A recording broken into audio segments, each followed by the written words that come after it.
All right, let's hit the field. All right. Just wanted to talk, that's all. Guy that you never expect. That is driven deep to right field. See ya. That's drilled to left field and deep. See ya. Driven deep to left field. There it goes. See ya. And he rips one into center field. Merrill on the run, turning, looking. See ya. It was Friday, May 24th, and the Yankees were on the West Coast to take on the San Diego Padres. Juan Soto back in his old stomping grounds, and Carlos Rodan looking to build on the recent run of great Yankees pitching. My recap, your reactions coming up next. This is NYY Recaps. Welcome to Yankee Stadium. Just when they thought I was out, they pull me back in. Looking to boost your sports betting game? Meet Odds Jam, the ultimate ally for data-driven wagering. With 260 plus sports books, it's your go-to platform. Here's how it works. Odds Jam's arbitrage tool spots differences in betting lines, letting you lock in risk-free profits. Plus, optimize bets with a positive EV calculator and track profits with a convenient bet tracker. Try it risk-free with a 7-day trial. Use code RECAPS for 35% off your first month. Link is in the description. Bet smart. Bet responsibly with Odds Jam. All right. A good old-fashioned, passionate ass-whooping. Welcome back, everybody, and welcome back to my co-host from another coast, Terrence Kem. How you doing, buddy? I'm doing very well, and especially when the Yankees play like that, and the Rangers have a huge win. For all my Rangers fans out there, shout out to my best friend Matt Stone, and also shout out to Derek. Happy birthday, man. Appreciate it, man, and shout out to the Rangers. Big More win. of that, please. 41 trips around the old sun there. I never played much hockey, but I did take my skate off and try to stab somebody one time. I was the first guy to ever do that. But, hey, look, we could probably call this episode See Ya. Home run derby from the Yankees tonight. Absolute annihilation of Yu Darvish, who came into the game with a 25-inning scoreless streak. That's over. They also snapped Luis Ariza's streak. Third straight win for the Yankees, and TK, that means we got a winning streak. We're going streak! Hell yeah. Wow, winning. All right, TK, we're going to put up the highlights. This might be one of the best offenses I've seen since about 1998. What are you liking about this offense right now? That they're actually hitting the ball and not striking out a ton. I feel like there were a lot of games last year that were so frustrating where you feel like they just couldn't get anything going, but this year has been anything but that. It's exciting. Guys are getting on base. Guys are putting together good at-bats, and they're just like grinding at-bats so hard. You can tell pitchers are really frustrated. They're a really frustrating lineup to face, which is good because they get into that bullpen quickly. I feel like they burn out rotations. They burn out pens pretty quickly as well. And I feel like there's been pretty solid contributions from everyone all around. Obviously, some guys have struggled more, but when there is a guy that struggles, there's another guy that picks it up a little bit. You know what I mean? So it's good to see guys picking each other up like that. Soto with an absolute nuke. They booed him. I was surprised they booed him. I mean, it's not like he left as a free agent for more money. He got traded there and he got traded away. He was one of their better players last year. I don't understand how you boo this guy. I've been watching him for a couple of months now, and I can't ever imagine booing him because he plays hard. He loves to win. I mean, I don't know what their issue was, but 423-foot home run. Judge followed up with an absolute nuke over the Petco sign. Yankees just tearing the cover off the ball. Beautiful swing from Judge. Everything was out over the plate from Darvish tonight. Just weak-ass shit from Darvish. What do you say, TK? Yeah, that looked like some weak sauce. Also, Boo and Soto, yeah, like you said, he didn't choose to get traded, and he definitely didn't choose to get traded to the Yankees. He probably, would have accepted a trade to just about any team. And yeah, I mean, Yankee fans are definitely going to boo him if he leaves, but I hope that's not going to happen. We have hope that's not going to happen. But yeah, booing him, that's weak sauce. San Diego, that's total weak sauce. It's Yankees of the West. Half their team were former Yankees. I feel like half the ballpark were Yankee fans.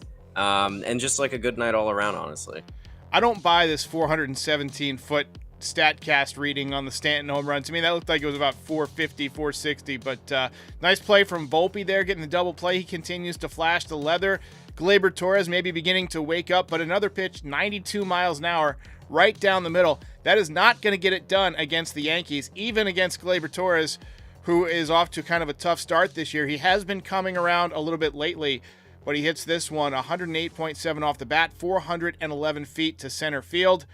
And Carlos Rodan with 6 shutout innings, and the Yankees pick up a big 8-0 shutout victory. It was not all sunshine and happiness. John Birdie went down with an injury in the top of the ninth. Looked like he was grabbing his calf, so maybe we see DJ LeMahieu back a little bit earlier. Maybe we see Oswald Peraza back. I haven't checked the score of the Orioles game yet, but they're playing the White Sox, so they should have an easy time of it the next couple of days. Let me just double check. It's already switched over to the next day on my website here. Oh yeah, so the Orioles won 6-4.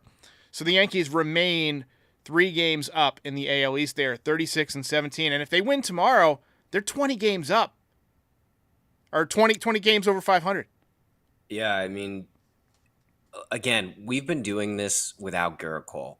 And a huge part of that has been Luis Gil coming in and putting up Cole numbers, dare I say. I mean, look at the stats for the first 10 starts. But that's been huge. And if you were going to tell me back in spring training, hey, by the way, we lost Gerrit Cole and we're leading the Orioles by 3 games and we're 20 games above 500. And also Judge had that tough start. I mean, he's white hot now. Everyone was saying, oh, Judge is not playing. Stop it. Stop yourself. Right. All right. He's the captain of the team. This guy is a top 3 player in the game, lock, arguably the best player in the game right now. Stop it. All right. So he's just fine. But yeah, you got to sign up for that, right? And the Orioles, they're going to be lurking. They're going to be there. They're going to be breathing down our necks, or we're going to be breathing down their necks. It's going to be neck and neck all the way until September. There's definitely going to be some huge series against them at some point late in the season. So yeah, they're going to be hanging around, but they're a good club. Respect to them and respect their talent. Next time they come to town, I want the Yankees to just stomp their guts out, because losing 3 out of 4, I feel like the Yankees, that's really the worst series they've played all season. And I just don't want to face them in the playoffs having only lost to them. You know what I mean? Having only gotten our ass kicked. I want to hand out an ass whipping in our ballpark. But when do you start watching like the scoreboard, like during the game, to check out the standings and stuff? I feel like right about now is honestly when I start to pay attention. I know it's probably a little bit early, but around Memorial Day. I agree and I disagree. I agree with you because it's tight. You know what I mean? But if it's I usually start to really pay attention right after the trade deadline, because that means that everybody has their rosters set. These are the rosters that they're going to go into the playoffs with. And then that's when shit starts to get real, right? When it's like late July, early August, and teams are starting to separate themselves of the best teams in the league and the worst teams in the league. Teams have either already bought or sold. And then at that point, you're running out of games, right? In a yogiism, it's getting late early. You know what I mean? Yeah. So at that point, you're starting to more so pay attention. But I think that just because it's going to be so tight, I swear to God, I feel like they're going to be within 3 games of each other the entire year. That's what it feels like. So you should pay attention pretty much all year at this point. Yeah, let's go back and take a look at some of our closer details. So leadoff triple for Volpe in the first inning. He has got a 17-game hitting streak. Yu Darvish entered the game with a 25-inning scoreless streak, and the Yankees ended that in the very first inning on a sac fly by Aaron Judge, made possible by the Anthony Volpe triple in the leadoff spot. TK, there's no way you take him out of that leadoff spot, right? For the next 10 years at this point. I mean, I don't want to be that guy, but this take of mine is aging so well right now. I remember at the beginning of the year, I was like, Volpe's going to end up being the leadoff guy, and he had a huge hot start. They moved him up to leadoff, then he started to struggle a little bit, but that to me is just an adjustment period. Now that he's made that adjustment, we're starting to see him come around, but I'm looking at more what his player archetype is, what he is as a player, and he's a perfect leadoff hitter. Just because he hits for contact, or he's hitting for a lot more contact this year anyways. The speed, he's just a pain in the ass on the base path. When you're pitching and he's leading off, or he's dancing all over the place, you're not really paying attention so much to freaking Juan Soto and then Aaron Judge coming up right after him. So you're going to make some mistakes there, and those guys are going to do damage. Plus, Volpe can steal bags. We've seen that before. And then, the leadoff triple, it's like, oh, yeah, they're going to score him. Like, immediately it's 1-0. You know what I mean? So that's why he's just a perfect leadoff guy. And yeah, I am under the impression that he will be the Yankees leadoff hitter for possibly the next decade, hopefully. Yeah. So we got to take a look at the third inning, because this was one of the most wild and fun experiences that I've had watching Yankees baseball in recent memory. As we mentioned early on, they were booing Juan Soto, and he answered like a goddamn G.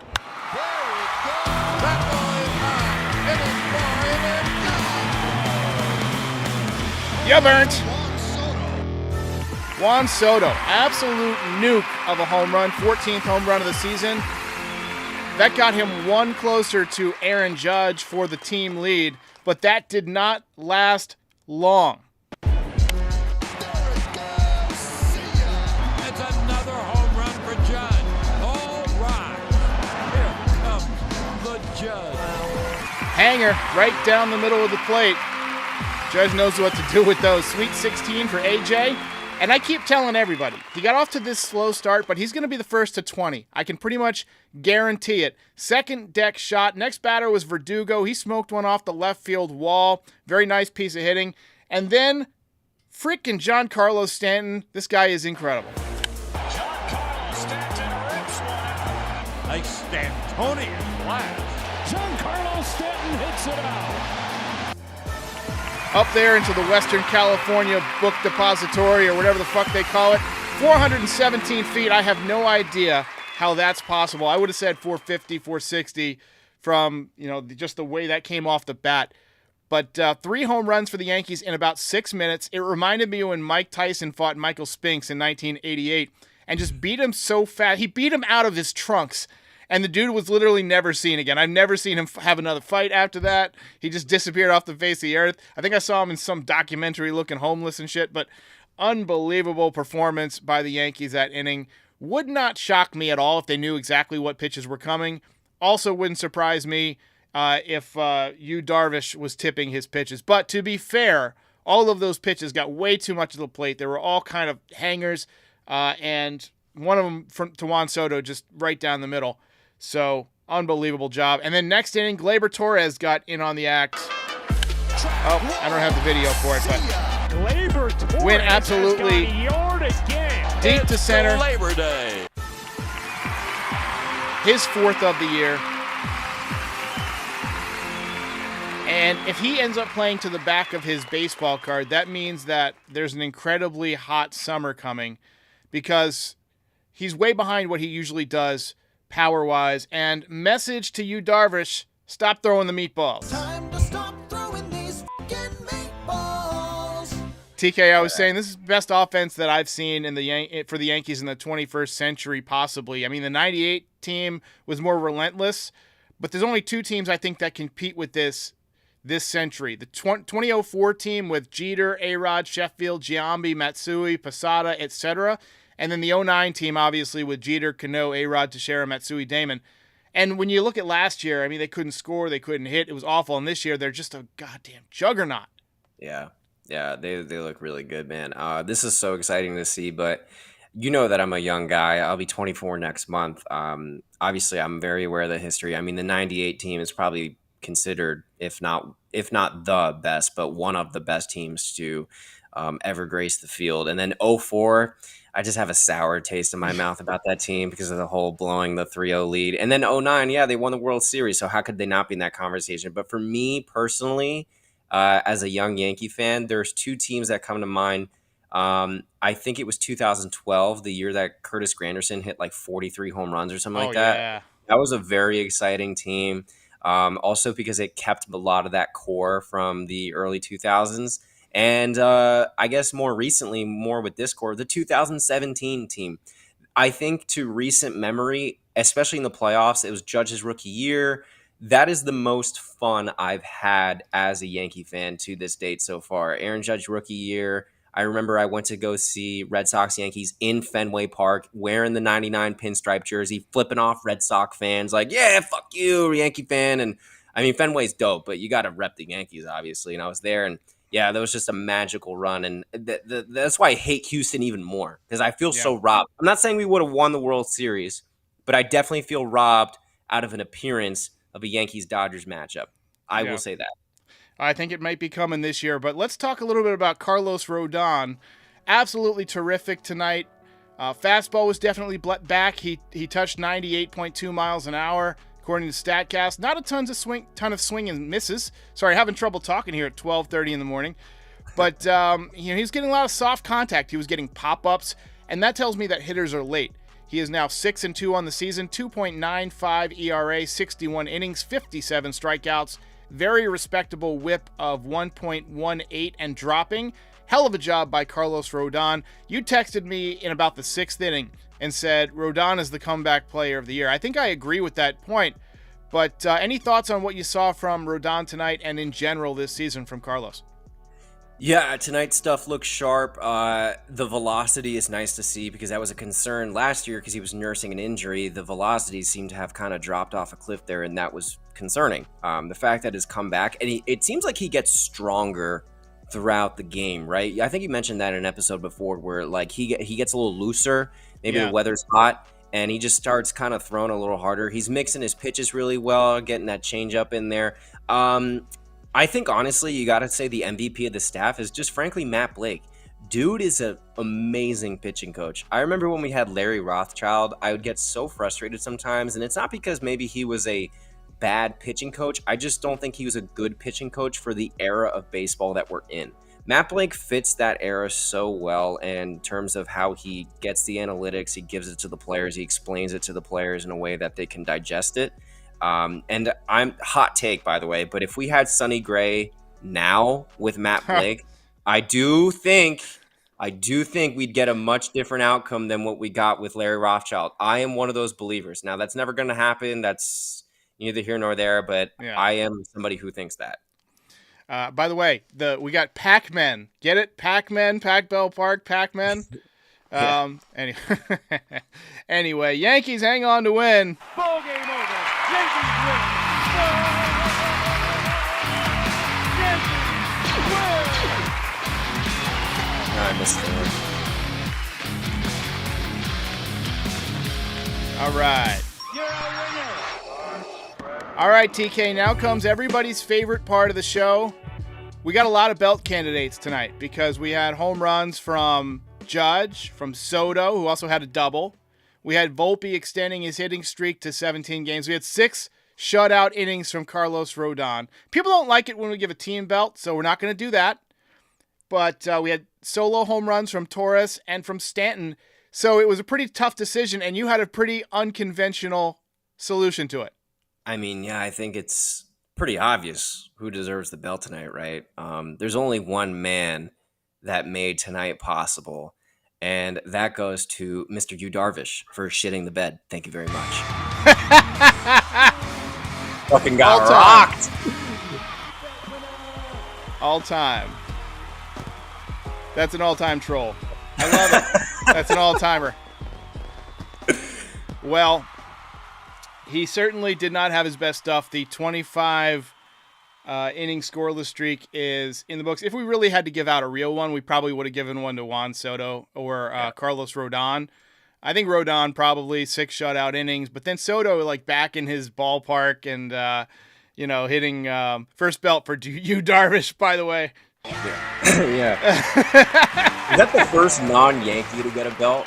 Well, I once, after a really bad Yankees loss, maybe twice, I gave it to the Voyager spacecraft, which is leaving Earth at about 35,000 miles an hour because it didn't have to. Sure. Anyway, but El Nino says, "You garbage." I love it. Yeah, that was Yankee fans are the best, man. Yankee fans are the best. But so, I mean, how are you feeling about the Yankees overall? Like, if you had to guess at this point in the season, they're what, 36-17? That's a 679 winning percentage. What would you put their final win total right now? Like, let's say I gave you, I don't know, 3-1 odds. if you get it and you get you bet $100, what would you bet? What's the number you would bet on? 100. Nice round number. 100. I actually think the start that they've gotten off to, and knowing that they've got the Orioles kind of pushing at them from behind, and the seasons that Soto and Judge are having, and Volpe, the season Volpe's having, I mean, he's going to have a high WAR. And then you factor in the pitching. I wasn't counting on Luis Gil being this good. I knew he was going to be good. I've compared him multiple times on this channel to Jose Fernandez in terms of his fastball. And I looked at some of his StatCast stuff between him and I posted it on my Instagram if anybody wants to check it out. But Jose Fernandez from 2016 versus Luis Gil from this season, and it's very similar. And considering we don't have Garrett Cole yet, he hasn't thrown a pitch. We just got Tommy Kahnle back, so the bullpen's going to get stronger. Going to get Efros back. Going to get Efros back. Efros is a really good pitcher, and if the Yankees are in it, they'll make some kind of move at the trade deadline. We had talked about whether or not they would want to upset the apple cart or whatever, but Mason Miller or something like that. Yes. I mean, look, I think the Yankees could win 103, 104 games at the pace they're on. Yeah, I definitely think it's possible. The only reason I say 100 is I'm factoring in a Clay Holmes meltdown game like we had the other night where they should win, but some shit goes down and they ended up not winning. You know what I mean? Baseball's funny like that. But I definitely think that this is a team good enough to win triple digits. I can confidently say that. Let's go with that. We're getting a lot of 102s, 101s, 105s. So people like it. The opinion has changed. We were saying like maybe they'll win 95 now that they've added Soto and they have a healthy Judge. They sucked last year. That's yeah. Why. I mean, where has the value come from? I mean, it's come from all over the place. I mean, Rodan is a completely different pitcher. You said it. Yep. Comeback player of the year, possibly. Yep. He's not going to pitch enough innings to get it. But Luis Gil is pitching like a Cy Young candidate, not just a rookie of the year. Like you can. For this team, he's the comeback player of the year for this team specifically. Yes. I mean, Luis Gil's also a comeback player. He didn't pitch at all last year. He was hurt all season. I look at him more as rookie of the year, though. You know what I mean? I mean, what if he won comeback player of the year, rookie of the year, and Cy Young? That would be nuts. And no, it's not going to happen. But Ken Rosenthal and Andy Martino both seem to be in agreement. And Max Goodman too. I asked him yesterday. They all seem to be in agreement that when Cole comes back, what they're probably going to do is slide Luis Gil to the bullpen for a little bit because it'll still be like, all of July, all of August. So basically 2 months where you treat him as a reliever, right? And then you dial him back up in September. You stretch him back out. So he throws maybe, a couple innings a week as a reliever for, a couple months. Helps you, get out of some big jams or whatever. And then around September 1st, you start stretching him out, maybe throw 2 innings in relief, and then maybe he opens and throws 3 innings in a game, and then he throws 5 in the final week of the season, and then he's stretched out for the playoffs. And then you've got Cole, you've got Rodan, and then however else, and Gil, and then however else you want to go in the rotation. You could go with Stroman, you could go with Schmidt, you could go with Cortez. Cortez has the highest ERA on the staff right now, and it's 3.29. That's ridiculous. Yeah, that's just. I mean, there are some teams that would kill for a pitcher with a 3.29 ERA right now. So there are some teams that are definitely be like salivating at somebody like that. But for Gil, I get where you're coming from.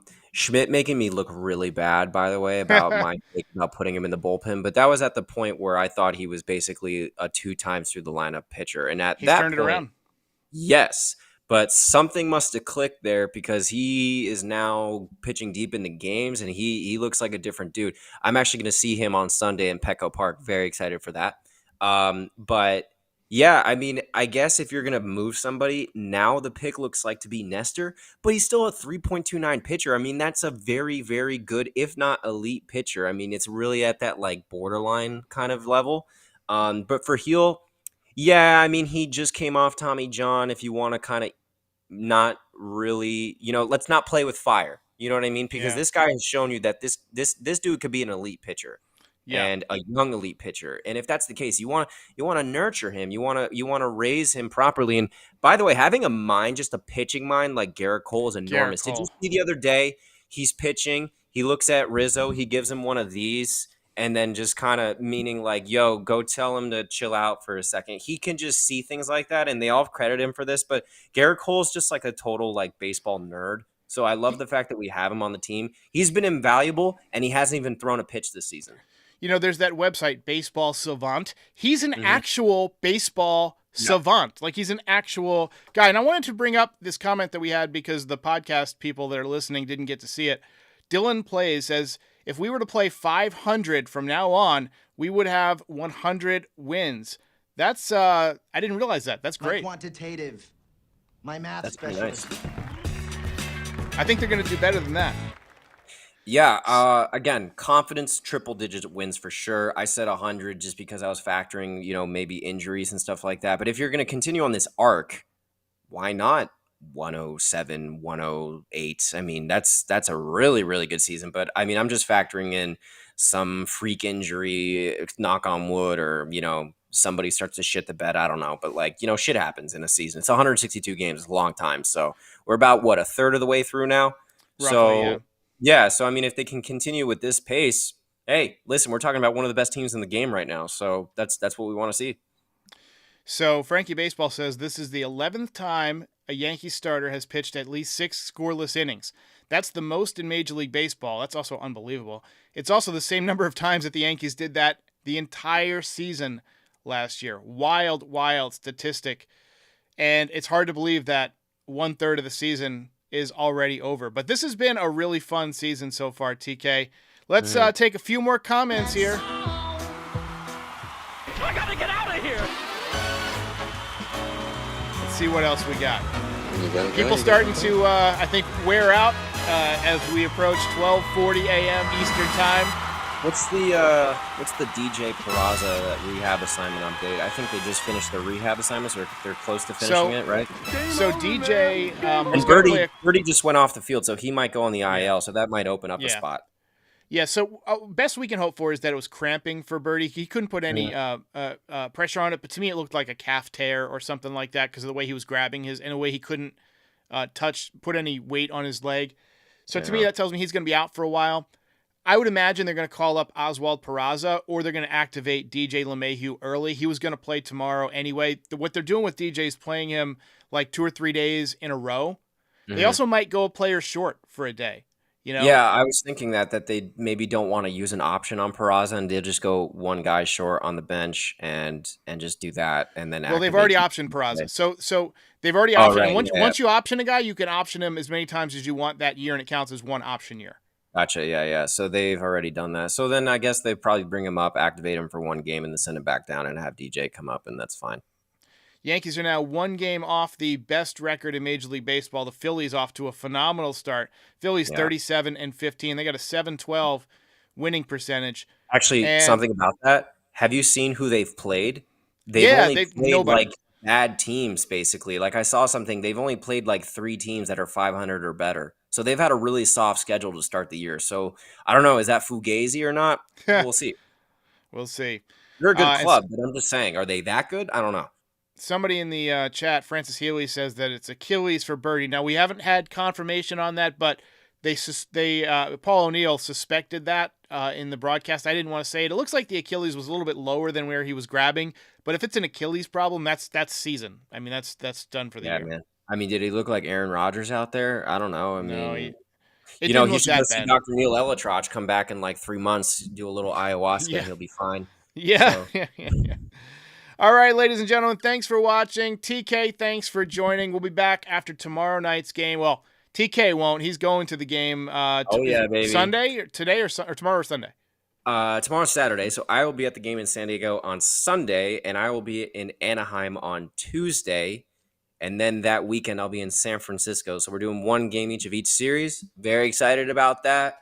Try to get some content in the park. Hopefully they play like they played tonight, and I can talk shit to a bunch of opposing fans. So yeah. Now, you've already promised us you're sitting in the left field seats for the Giants game. So if Yes. Judge or Stanton hit a ball out there, you got to snap a picture of it, and we can put it up on all our social media and stuff like that. For sure. I mean, in Anaheim, I'm only like 2 rows off the field on the Yankees side of things, so maybe I get a pick with one of them. That's certainly the goal. So we'll see. Maybe Rodan will flip you off now. He has a bad Hey, start. maybe he'll blow me a kiss like he did. What was it, last year? I'll blow him a kiss back if he does.